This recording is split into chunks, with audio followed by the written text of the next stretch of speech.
Bago tayo musad mga kabombo sa iba pang malalaking balita ngayong tanghaling ito, kapiling naman natin sa ating linya ng komunikasyon ang isa sa mga leader ng transport groups dito sa Pilipinas.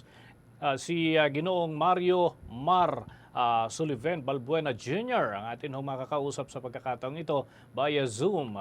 Ginoong Balbuena, magandang araw po sa inyo. Si Bombo Dennis Hamito po ito. Together with me, si Bombo Everly Rico. Ano po ang take ninyo doon sa panawagan ng Department of Transportation sa mga nasa transport sector na huwag na muna na magkilos protesta dahil mayroong 2.5 billion na ipagkakaloob na tulong kasabay ho ng inaasahan na taas pasahe o taas presyo ng produktong petrolyo dahil nga dito sa tension sa Middle East. Ano ho ang take ninyo dito, Ginoong Balbuena?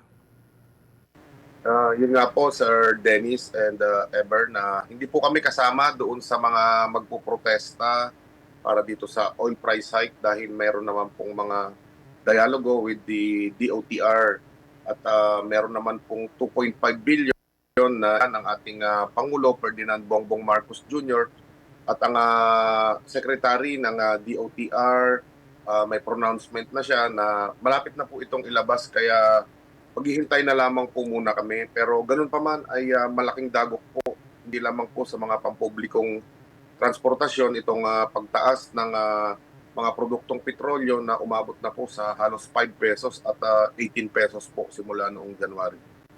Okay. So, pero kung ikukonsidera ang bilang ho ng mga public utility vehicle drivers and operators, sa tingin po ninyo, sasapat ba yung 2.5 bilyong piso, Ginoong Balbuena?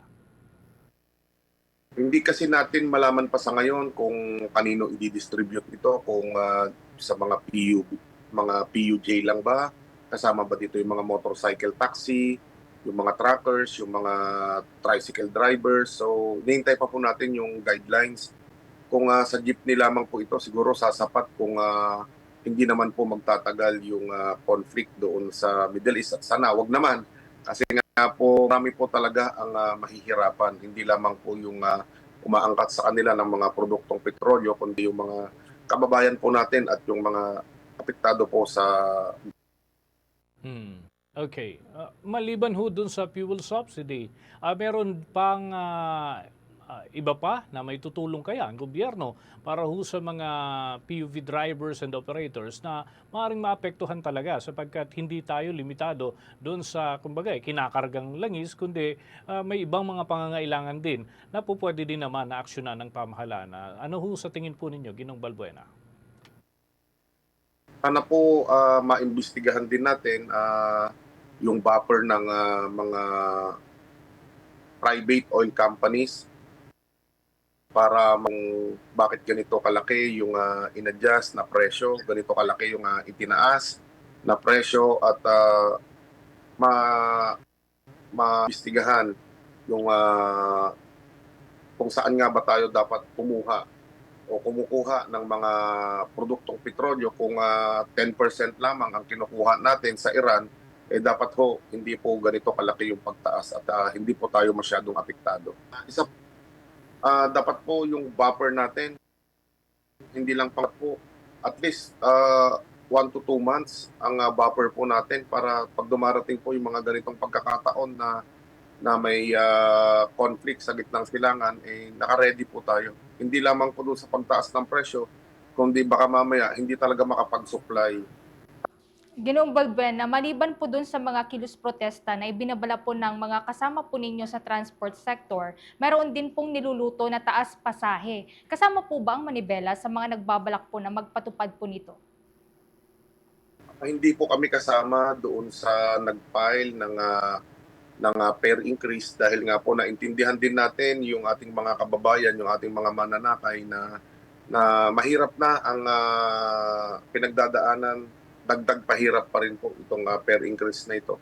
Kaya po dapat masusi ang pag-analisa at pagpaplano ng ating pamahalaan dito po sa mga nangyayari po sa ngayon.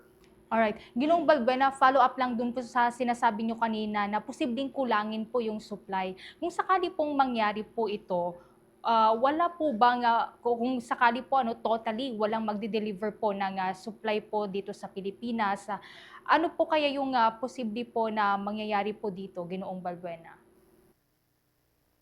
Maaari po, Sir Dennis and Ever, na mag-file din kami ng petition kung sakaling sumirit na sa aabot na ng 10 piso o mahigit pa yung pagtaas nito, hindi na rin naman namin kakayanin.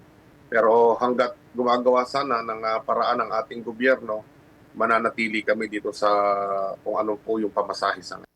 If ever po, Ginoong Balbuena, mga magkano naman po kaya yung hihingin po ng inyo pong grupo? Siguro across the board, hanggang piso ho ang idagdag. Siguro wala munang per kilometers kasi meron namang fuel subsidy. Kagaya nga ng sinasabi natin, mahirap din po para sa flight ng ating mga kasamang drivers at operators. Kailangan talaga, mahirap po ito. Mahirap po itong kinakaharap nating mga problema ngayon dito sa giyera ng nasa Middle East. Kailangan po talaga, hindi lamang po ang Department of Transportation, pati po ang Department of Energy, ang Malacanang, ang magsanib puwersa po para pag-aralan po yung paano maiibsan yung kahirapan at paghihirap na papasanin ng mga motorista. Ayun. From time to time, kami huy muling makikipag-ugnayan sa inyo dito sa mga development po na ito. At hari nawa, hindi ganun kalakas o katindi yung maging impact po sa atin. Maraming salamat, Ginoong Balbuena. Maraming salamat po. Mga kabombo at mga ka-Star Nation, nakausap po natin ang chairman ng Grupong Manibela, isa ho sa mga aktibong transport groups dito sa Pilipinas, kaugnay nitong inaasahan na malaking oil price hike na ipapatupad bukas at syempre ang pangunahing apektado yung mga nasa hanay ng transportasyon. Samantala, kuha pa tayo ng mga balita, Bombo Ever.